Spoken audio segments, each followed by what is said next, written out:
अध्यक्ष महोदय, सबसे पहले मैं कहना चाहूंगा कि ये बिल जो है आज, ये आर्टिकल 25 हो या आर्टिकल 14 हो या आर्टिकल 15 या आर्टिकल 21, संविधान के ये सारे आर्टिकल की धज्जियां उड़ा रहा है। अध्यक्ष महोदय, महाराष्ट्र एक प्रोग्रेसिव स्टेट है और महाराष्ट्र ने हमेशा एक एग्जाम्पल बन के काम किया है। अध्यक्ष महोदय, मैं आज के आपके सामने ये कॉन्स्टिट्यूशन की किताब पेश कर रहा हूं कि अगर आप इंटरप्रेट करेंगे आर्टिकल 25 को, उसमें सबसे पहला शब्द है फ्रीडम फॉर रिलीजन। अध्यक्ष महोदय, आज आप जो संविधान ने अधिकार दिए हैं फ्रीडम ऑफ रिलीजन को, उसको कर्टेल कर रहे हैं अध्यक्ष महोदय। और अध्यक्ष महोदय, इतना रिग्रेसिव और इतना सख्त बिल लाने के पहले सरकार को चाहिए था कि सरकार स्टेटिस्टिक्स प्रेजेंट करे, सरकार ये बताए कि किस तरह से कन्वर्जन हो रहा है और कितने मात्रा में हो रहा है। अध्यक्ष महोदय, एक उदाहरण मैं दूंगा कि इसी तरह से इसी सरकार ने एक सर्क्यूलर लाया था 2022 में और ये कहा था कि जो इंटरकास्ट मैरिजेस है उसके बारे में तहकीक करने के लिए, उसकी इन्वेस्टिगेट करने के लिए 13 मेंबर्स की कमेटी बनेगी।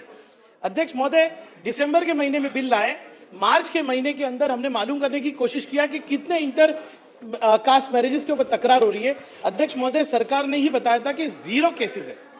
अध्यक्ष महोदय, उसके बाद लगातार मैंने आरटीआई डालने की कोशिश की और मालूमात लेने की कोशिश की। 1 लाख केसेस का स्टेटमेंट इस सभागृह में हुआ, सिर्फ 402 तकरार आई थी। अध्यक्ष महोदय, इस बिल के अंदर अगर आप देखेंगे तो सरकार ने थोड़े दिन पहले बताया था कि एक जो है कमेटी बनाई गई है पुलिस महासंचालक की 14 फरवरी 2025 को। इस कमेटी की रिपोर्ट भी इस सभागृह के अंदर टेबल की नहीं गई। अध्यक्ष महोदय, अगर इस बिल का आधार ये जो है डीजी की कमेटी की रिपोर्ट है, तो क्या ये सभागृह को अधिकार नहीं है कि उस रिपोर्ट के अंदर क्या है हम पढ़े? अध्यक्ष महोदय, यहां पर सत्ता की ताकत के बल पे ये बिल पास किया जाएगा। आज तक डीजी ने वो रिपोर्ट बताई नहीं। अध्यक्ष महोदय, आज इंडिविजुअल राइट टू इक्वालिटी कहां रहता है? अध्यक्ष महोदय, अगर किसी को कन्वर्जन करना है तो सबसे पहले वो नोटिस दे और वो नोटिस देने के बाद पब्लिक करे। और जैसे असलम भाई ने कहा कि उसके संरक्षण का क्या होगा? अध्यक्ष महोदय, ये बिल वन साइडेड है। अध्यक्ष महोदय, ये कम्युनिटी को टारगेट करने के लिए अध्यक्ष महोदय बिल लाया गया है। और भास्कर राजो जी जो सम्मान्य सीनियर सदस्य है, वो कह रहे हैं कि जब आप जो है पूरा ओनस इस बिल के अंदर जो है जो कन्वर्जन कर रहा है उसके ऊपर है कि वो साबित करे कि उसने किसी तरह की जो है अमीश किसी तरह का उसको इन्फ्लुएंस नहीं किया गया।